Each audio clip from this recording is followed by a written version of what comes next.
भाई ये ठांडल ताज़ा बादाम है, ये खसखस से बनती है। इसमें काली मिर्च पड़ते हैं, सौंफ पड़ते हैं, इलायची पड़ता है, बादाम पड़ते हैं, गुड़ पड़ता है, चीनी पड़ता है।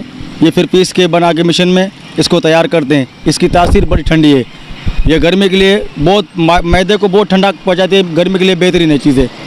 ये ख़ास तौर पे हम इसको गर्मी में लगाते हैं क्योंकि इसकी तासीर बहुत ठंडी है। मेरा ताल्लुक वैसे तो कराची से, और ये मेरा सेकंड टाइम है हैदराबाद में। और हैदराबाद हम जब भी आते हैं तो आपको पता है कि पाकिस्तान में गर्मी कितनी पड़ती है, तो गर्मी का ये तोड़ है थादल। और बेसिकली इसकी जो सबसे ज़बरदस्त चीज़ ये है, ये एक तो क्या कहते हैं देसी टोटकों से बनता है। इसके अंदर जो है वो देसी चीज़ें शामिल होती हैं।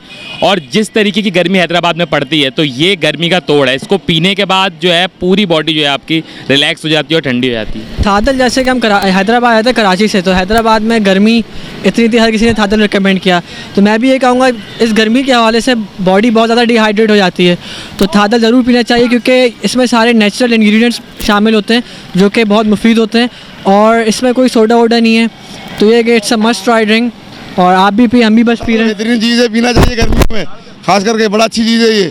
और हम भी पीने आए हैं। अभी गर्मी लग रही थी, देखा थादल है, चलो थादल पी लेते हैं भाई। मैं रोज़ आता हूँ यहाँ से, रोज़ थादल पी के जाता हूँ। थादल यहाँ की बहुत अच्छी है।